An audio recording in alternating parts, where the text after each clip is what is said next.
All right. Hello, everyone, and welcome to our first webinar of the year. We hope that you had a great new year. You're making progress on those New Year's resolutions. We're back in the swing of things with work. We're so grateful that you're here and you're joining us for this webinar. We want to thank you in advance for taking a bit of time on a Friday morning or afternoon to listen to us, and we're very appreciative of your time. So we'll keep this on point. Before we get started, if you have any questions at all, please don't hesitate to put them in the chat. We want to make sure this is as interactive as possible. So we're streaming on LinkedIn, on YouTube, and our Twitch channels. So in each of these platforms, they have a chat feature. And so if you have a question, just write question and then whatever your question is, and we can take that as needed. All right, with that being said, we want to jump into our subject matter. We're very excited to tell you about Platinum support. But first, some introductions are in order. We're very excited to introduce to you our new CEO, Mishak Amua-Fuster, who's recently joined EngineYard. And Mishak brings a wealth of experience and expertise to our team. And we're very thrilled to have him leading EngineYard. As many of you know, it's dedicated to providing you, our customers, with the most stable and reliable hosting platform on the market. And so we know how important performance and uptime is to your business, and we're just committed to ensuring that our platform meets and exceeds your expectation. And Mishak shares this commitment. He's excited. He's deeply dedicated to ensuring that EngineYard remains your go-to choice for hosting your application. So please join us in welcoming Mishak, and let's have a great webinar, learning about the future plans for the company and how we'll be serving you better. And with that, I'm turning over the time to Mishak. Great. Thanks a lot, Stephen. Hi, guys. So everyone, my name is Mishak Amua-Fuster. Thank you for joining the webinar. As a new CEO, one of my remits is to ensure that we provide best-in-class bleeding-edge PaaS, allowing our customers such as yourselves to deploy applications effectively. We will continue to enable these deployments to the cloud, irrespective of your DevOps expertise levels, as we are proud of the support functions that we provide to you today. Now, the reason why this is so important to me is because this then allows you, the customer, to focus on things that are critical to the business, allowing you to scale effectively, irrespective of if you're using our classic EYC offering or our newest EYK platform. Now, in order to do this, we must be innovative in our approach by understanding two core things. The first thing is where you guys are existingly seeing success, moving the needle, allowing further successes in these areas. And number two, to understand where we can improve as a business. We're not perfect. We have listened to your feedback, and I'm excited about the new Platinum offering that we have available. Another remit of mine is to ensure that we make your lives as easy as possible. Part of this is being your insurance policy when it comes to applications failing or going down, whether it is pinpointing a failure or whether it is resolving them. Our specialized team's focus is acting as an extension of your organization so that business operations are maintained, even while you sleep. So no more panic emails last thing before bed, calls in the middle of the night, or waking up to said panic emails. Oh, well, thank you. Thank you, Mishak. Really appreciate that. I could definitely echo that sentiment. I think all of us in tech have been on the receiving end of these webinar, these pagers. Back we used to have pagers to tell us that we have to deal with the server. We don't want that to be the case, and we're very excited to help you support you with the ease of mind. So Platinum Support, it's a new offering from EngineYard, which addresses several key areas where our customers have needed help over the years, and we've consolidated this into a comprehensive package. And so to talk about what motivated the creation of Platinum, here's some interesting statistics. So less than 10% of all the EngineYard customers are on Ruby 3, and about 10% have migrated to Stack version 7. And we want to encourage more usage of modern cloud-native security. And also, we want to talk about AWS managed services like RDS, Redis, and an OpenSearch. Another interesting fact, the average customer has between 10 to 20 support interactions per year. So that being said, let's talk about the pillars of Platinum support. They are database administration, AWS managed services, application modernization, site reliability assistance, and compliance assistance. And those are the different topics that we want to talk about today. So for the next, say, 12 to 18 minutes, we're going to talk about each of these pillars individually. I'm giving this a time range because, again, we want to encourage questions. So if you have a question, please write it in the chat. And also, if you have a question later, please don't hesitate to reach out on email. I'm putting the email address on the screen now. So yeah, please reach out to us and we can take it offline or in any kind of follow-up discussion. But thinking about the entirety of Platinum support, the big picture is that we've got experience and we're very familiar with the common issues across all of your applications. Now we're excited to offer Platinum support to help all of you be successful together. Now things like database upgrades and stack migrations, those things all need to happen.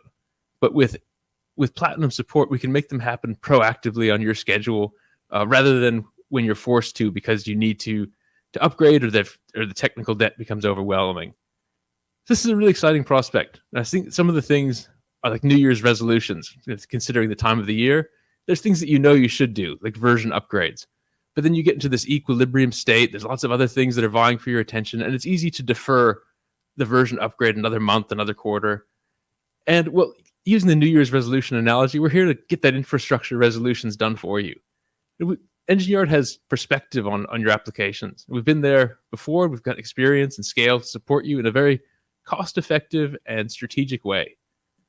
Now, with that being said, I'm going to turn the time over to Daniel Valfrey, who's going to tell you about the first pillar of Platinum support, the database administration service. All right, over to Daniel. Thank you, Stephen. Hello, everyone. One of the more important pillars on Platinum support is make our experience on working with databases available to our customers. On a regular basis, we help our customer base with different performance issues, with different upgrades, etc. And now we want to offer those that knowledge, that accumulated knowledge that we have on a more hands-on manner. So the database administration pillar includes regular performance reviews, tuning recommendations. It also includes architectural decisions like how to do cross-region replication, how to set up a high availability environment, and also the next step into it, which is having the EngineYard experts work with your team on setting up those type of architectures, those type of solutions. Also, this pillar in Platinum support includes database upgrades, minors or majors, eventual database engine migrations, if that is so needed, and also include a very important item from us, which is the introduction of support for RDS and support for migrations to RDS databases.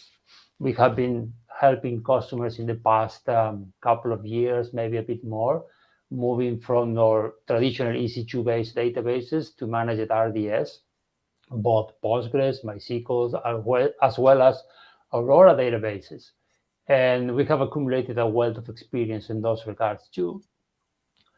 Case in point, we helped a customer moving a large EC2-based Postgres 9.6 database into RDS Postgres 10.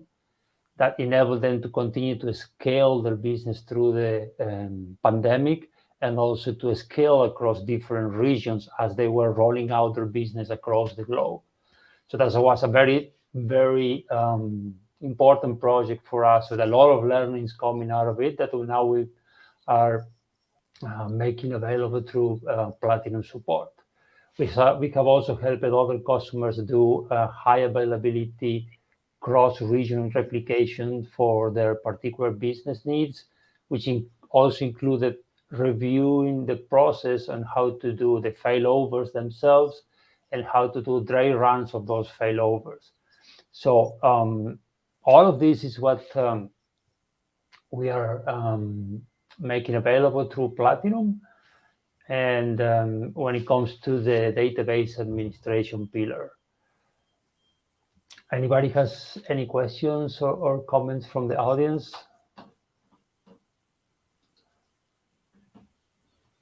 All right. Well, we'll leave that there. And again, please put the questions in your comments. Thank you, Daniel. I'm sure many of you have worked with Daniel throughout your journey, and it's been really it's amazing to hear the different data migrations that he's been a part of. And we're going to hear from a customer testimonial coming up very shortly. All right. So that is our database pillar, and I now want to talk to you about AWS managed services. So like Daniel had mentioned, we're talking AWS managed services are things like RDS, Elasticache. And the idea is that with AWS managed services, when we first started with AWS, they were simply providing the raw compute and storage. So that's EC2, that's S3, these kind of building block level services. And then we had to build up everything else on top of that. Now, as time has progressed and AWS has become much more higher level, they offer managed services across the stack. And one in particular that Daniel mentioned is RDS, and that's their managed database service. And so the big picture view of managed services is that it's a lot easier to let AWS handle them. Now, earlier I got to talk to Frederick Thompson of Place to Book about their transition from MySQL on EYC to Postgres on RDS, paired with EYK. So I'm going to play some clips from my conversation with him, and we'll publish the full interview in the coming weeks. So keep an eye out for that on our social media. And with that, I'm going to put that into the stream. As far as I remember, we've been an EngineYard customer for longer than I've been working with Place to Book. So I was kind of born into it, so to say. But I do know we have been with EngineYard for a long time, and we've been. As a small company as we are, we're not. I think we're 14 in total. As I remember it, we've been running on MySQL since the initial setup of the Rails application. What we did do was in the process of migrating into EYK and RDS. What we did was we actually combined that migration with moving from MySQL to Postgres. So we did a combined system migration from EYC to RDS and combined it with MySQL to Postgres migration. I think what we wanted to gain was to have someone else take the responsibility of doing like all the basic monitoring. I think the change was mostly motivated by moving into a container-based setup. In which case we thought it made sense to migrate into RDS as well. Also, given kind of a cost benefit, you have stuff like storage auto-scaling, you have multi-AC deployments, you have all of those things that yes, you could achieve it if you wanted to in EYC. You could set up a slave DB, you could do anything. Then you have two database instances, you have two VMs you need to manage. I don't actually remember what instance size we do run on RDS right now, but it's smaller. It's a lot smaller than what we used to run. Because you don't have to plan for that 100% plus extra 30 or 40% margin. Exactly, because we gained more control of also the inflow, obviously, and sudden spikes, but also because we gained a lot more control of actual scalability, migrating into EYK in a Kubernetes scale up, scale down kind of way. The communication between your teams, give us any feedback on that. Could we do better or more? I think it was great. So basically what we did, me and our customer success manager Paras, was in the beginning we laid out the plan. We said to him, we want to do this and this migration. We want to get everything off EYC. We want to go fully into the Kubernetes based solution EYK, and we want to go fully into RDS. We want to go fully managed. I do not want an EC2 instance to manage anymore. He said, okay. So let's do a weekly check-up, weekly check-in. The check-in meetings were kind of, just what we needed to move forward in the speed we did. It was a real pleasure to talk with Frederick, and it was really neat to hear him say they're not managing instances. That he doesn't even remember the size of his database instance because RDS is handling that scaling for him, and they don't need to provision in advance all this extra capacity to deal with the surges in traffic. And so that's why we recommend these managed services. It's really, really exciting. And then thank you, Jonathan. He made a really nice comment. With the database, and yes, I agree. Thanks, Daniel. Thanks, Paris. You can tell from Frederick's comments how much work went into this really neat transition of migration from MySQL on EYC to RDS and Postgres on EYK. So thanks again, Frederick. Really appreciate the time. All right. Well, now that we've talked about managed services, we've heard about how Paris, our customer success manager, had managed that whole thing, and he's going to talk about application modernization and compliance. So I'm going to transition this to Paris. Thanks.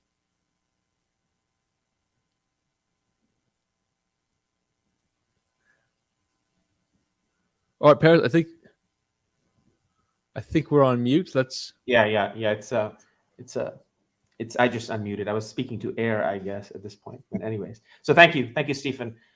So what's included in this bucket in Platinum Design application modernization, and what does that really mean? Well, how often have you been kicking this proverbial can of doing an upgrade down the road?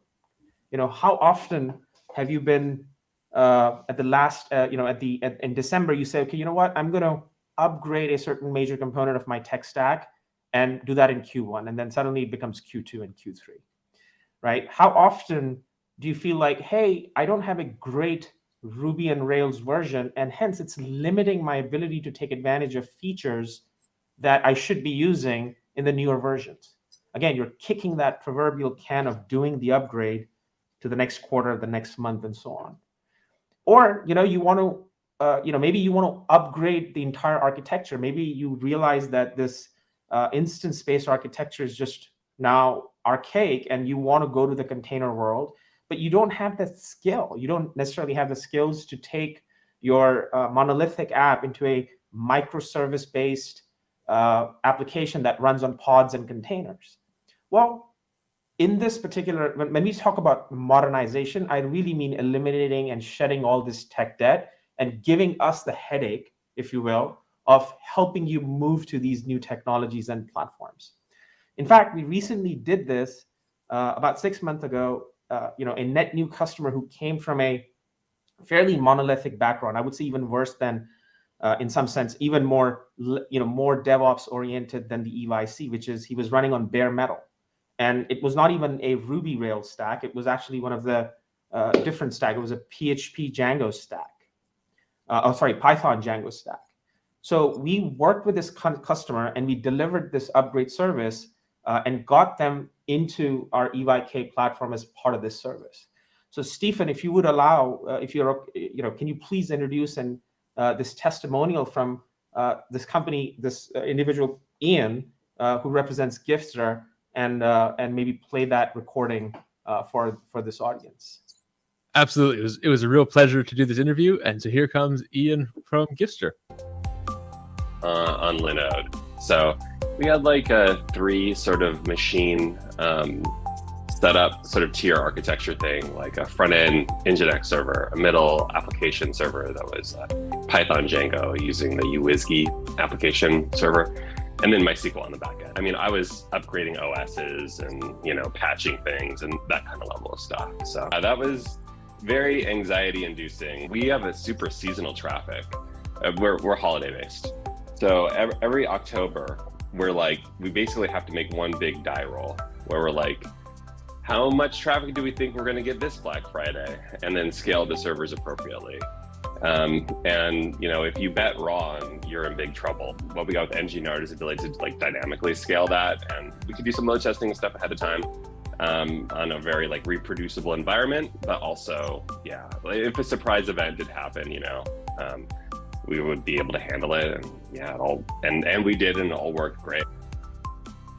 See, I don't think I understood coming into this that containerization was like a core part of what needed to happen. I have many friends in tech and they've all been using Docker for ages. And I was kind of a holdout because I didn't really have, I'm not just a programmer, I'm like a co-business owner. My choices are very maybe a little less, religious and more bottom line, I would say. Probably should have made this leap a little, like probably a year or two earlier. Anyway, so I was behind on Docker. I didn't know about it really. I mean, I knew what it was, but I hadn't used it. And so, same with Kubernetes. I knew enough to know that if I were to do Kubernetes myself, that would be a foolish thing to do for me. I would be way in over my head. So I really wanted to cheat basically on Kubernetes and scaling solutions. So I set out to look for a hosting provider that would do that for me. Like we've kind of chosen to grow slow, but steady and reliably over, sort of a traditional VC model or bootstrapped company. Honestly, probably the core Dockerization part was just like a couple months, I think. And then it was just running load tests, tweaking things. I basically was taught Docker by EngineYard, to be honest. So it wasn't just a, here you go, sort of thing. I was probably handheld, which was awesome. So that was a really good process. I was getting to this thing where this is new technology and I don't feel like maybe I'm gonna own this like I did before, which is an important thing to me. But I do feel like I own it now and I can reason about it and stuff. So it feels good. I don't think most companies would teach me Docker. So I definitely appreciate that. That's abnormal in a very good way. Honestly, we are just happy to not think about infrastructure anymore. I'm just happy to have to put that to bed.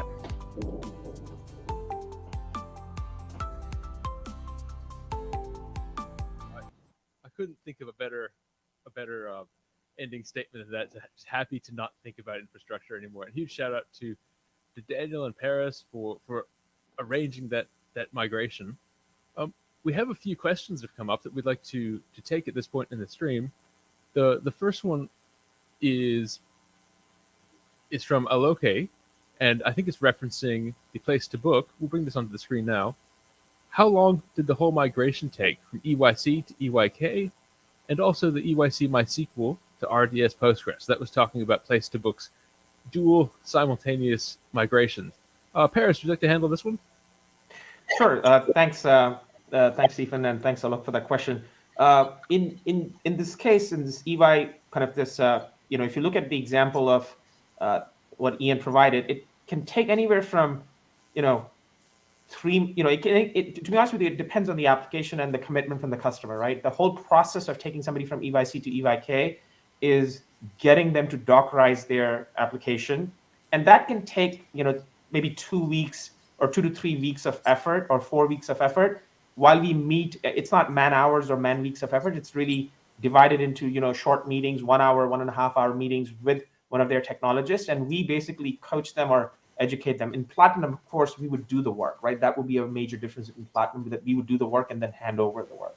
Now, depending on that effort, it can take anywhere from, 1.5 months to 3 months to longer. Again, how much depends on the appetite on the customer side on how fast they can test performance and get comfortable with the platform. Remember, it is a new platform. EYK is a new platform. So you need to be comfortable with it. You need to be able to feel that you have the right level of control over your application after it goes GA. Of course, in Platinum, we do the work. In these previous instances, it was more of a handheld, but of course, we're happy to do, in Platinum, we would be doing the work. Then I think the second question was RDS to Postgres migration. I think it takes, again, probably half the time it takes to move an application, because database is a really focused effort. Again, depending on your desire to test and validate that, we have to always tag along with the customer. We can move as fast as you want and as slow as you want. But let's say if we were to be really aggressive about a timeline, 1 to 2 weeks is a pretty good example of moving an RDS. 2 weeks is a great example, a great time frame to keep in mind to move a database from let's say EC2 instance to an RDS instance. But that's an aggressive timeline where we expect customers to be highly cooperative and work with us aggressively as well. It looks like we got some input from Frederick himself. I'll put that on the screen. He said planning itself took a few weeks, and he did some PG loader scripts, and then there was a testing phase, and then also scheduling maintenance windows, test schedules. The business side gave some overhead as well. So it was a process. And thank you again, Frederick, for the interview. Really appreciate that. Paris, do you have any other bits? No, I think I just want to emphasize that this, database application modernization is a service that, it's helping you shed all this years of tech debt. And the key here is that we take over the work. Alok had another question about, how would we take Ruby on Rails upgrade? Well, we would take the ownership of upgrading that base stack of Ruby on Rails, making sure your application deploys on it without errors, and then work with you to test and validate it. Of course, one thing that we cannot do for you is fully test your applications. You'll still be accountable for testing it. But again, that collaboration is going to be really tight, really handheld. But we would take ownership of moving recipes. If you're in an EYC environment, for instance, if you wanted to upgrade Ruby on Rails, we would take ownership of upgrading the Ruby version, the Rails version, migrating the chef recipes, customizing them the way they had been customized in your earlier stacks, and so on. If it's moving to Docker, then of course that's a different effort, but we would take care of that work as well. Okay, perfect. And then I guess, and he has a follow-up question of, is this handled under the app modernization? But I think, Paris, you did address that. That is, yes, correct. That is the Correct. App modernization. Yeah. So let me move to the next piece of this next bucket, if you will, in our Platinum services. That's the compliance bucket. And the way I think of it is compliance is, we all are tech folks. We're focused on building a business. We're focused on building an application. But many a times, businesses overlook the compliance aspect. And that can be detrimental. That can be detrimental especially if you're in the healthcare industry, especially if you're in the, if you need to manage confidential data. So SOC audits, HIPAA audits, ISO audits, any form of auditing that needs to happen is typically a tedious work. So in this compliance service, what we are offering is to get rid of that pain for you by taking over the tedious work. And it's simple, like you give us the questions and we will put the best answer forward. We've done this with many customers. So we have experience in what an auditor wants and how they want structured answers, clear answers. So instead of you iterating through that document and auditing document yourself, give us that workload and we will ease the pain and we would do the work. We would help you pass those audits and get those compliances that you need for your business. So Stephen, this I think is, that would be the compliance service. It's fairly important. I think it's critical for businesses that typically gets overlooked, but we're happy to help our businesses, our customers advance that agenda. Thank you, Paris, for that section. That was a really neat. Compliance is one of those things. I'm saying this as a former data scientist at a research hospital. Compliance is one of those things where you don't want to think about, but eventually you have to think about it. So we're really happy to offer a service where we can make sure that you've got that taken care of, and then it's just removing that source of friction from your day-to-day operation. All right. Well, we want to talk about our next pillar, and with that, we're going to have Daniel again. We talked about application modernization. We're going to talk about site reliability. So I'll bring Daniel back into the stream, and he's going to talk about that. Sure. Thank you, Stephen. We see a question on the chat at the moment, which I'm hoping to address as part of a presentation of this pillar as well. Okay, so what do we mean with site reliability assistance and how we plan this pillar for Platinum? So our customers are already familiar with our current premium support, which is where, among other items, we have our 24/7 team reacting to alerts that the platform generates and always helping get the applications to perform as best as they can in that particular moment. So the first item in the site reliability assistance pillar is extending that support into the ability to execute runbooks based on particular type of alerts. Let's say that for a given customer is sensitive that the processing of background jobs doesn't queue up above a certain threshold. And if that certain threshold happens, then at any time of the day, a particular runbook should be executed to get the system to be reliable again. At that point, when that alert triggers, the 24/7 support team from EngineYard will take ownership on executing the runbook and making sure that the processing of those background jobs goes into the proper place, right? Now, on top of that, we will be building the next stage of site reliability assistance, which means that we will install tools, APM-based tools, and generate reports on a regular basis for then the customer be able to see how their application is behaving. And with that, we will make an effort alongside with our customers to be in front of issues that may come. Let's say that that queuing and the background jobs is actually not impacting too much the business, but is constantly happening. And then through our reporting, through the APM tools, we see that if a change is made in the infrastructure, for the sake of example, more CPU power is given to the background jobs, then we reduce the risk of queuing them up. That is something that will come up as part of our site reliability assistance process. And that's what we will be go on discussing on a regular basis with the customer so that those changes can be made in advance.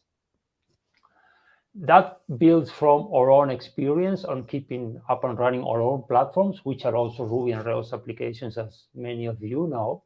And we have been doing this for ourselves for probably a year or so now on both platforms, EY Cloud as well as the container platform as well. So, like I said, we will install the tools, we will gather the metrics, build a report, and send the report over to the customer on a monthly basis, depending on a weekly basis, depending on what the report is about, and then sit down through the ticket or on a call with the customer technical team and devise what those reports mean and how they can be done, how they can be made better, how we can improve not only uptime, how we can improve performance, how we can improve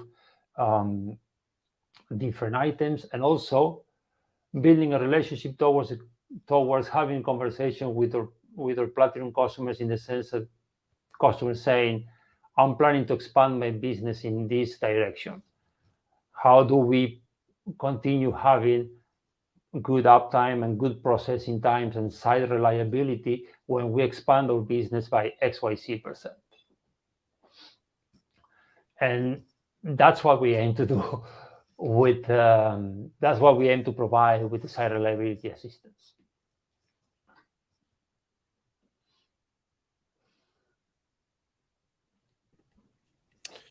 This is great. Thank you very much for that, Daniel. There's a couple of things. I made a few notes, kind of just listening to that. And one of the things which stood out for me, and I just want to say thank you everyone for spending the time this Friday, whether you're in the US or whether you're in GMT or whether you're in Central Europe or wherever you may be. Some of those things such as DBA and support, leveraging AWS, application modernization or reliability assistance, compliance, wherever it might be, migrating to EYK, but not just the migration, but the speed of delivery as well. Delivering the difference in support levels available to our customers. These are all things I'm really, really proud of, and it's good to see and hear. Most of all, I'm really happy about the customer stories, listening to our customers, seeing our customers being happy, seeing them being successful, and even commenting in the actual call itself today about their experiences, other customers answering other customers' questions. That's something that we're really proud of as part of the EngineYard family. So as part of our evolution, we've taken proactive steps based on constructive feedback. So our job now is to do two things. Number one, to help you scale effectively. And number two, all while giving you peace of mind in the process. I'm excited for both you guys as well as EngineYard, as your success is our success. Then that success being reinvested into further offerings. So if you'd like to know more, my recommendation is to reach out to us. I think the sales email popped up there. But other than that, does anyone have any questions?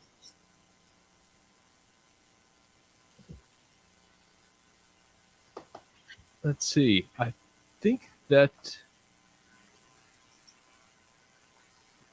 Is there any other questions we should answer from the chat? Yeah, let me, Stephen, let me jump in and ask a few questions from, there was a question from, I think, Michael. And one of his question was, who helps determine how to move from EYC database infrastructure, or rather instance-based databases, to an RDS? You know, in the example, in the testimony that you gave, it was the customer already had the vision and the foresight, and he knew about, so the decision was easy. But should you need to collaborate? Because it's not, if you need to collaborate with us to actually ascertain whether RDS is good for you or not, we'd be happy to have a session, a technical session, and determine that.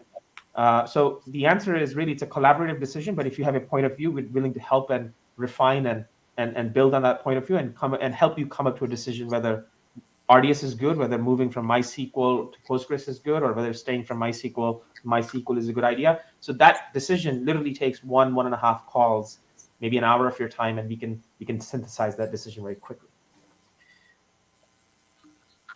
All right.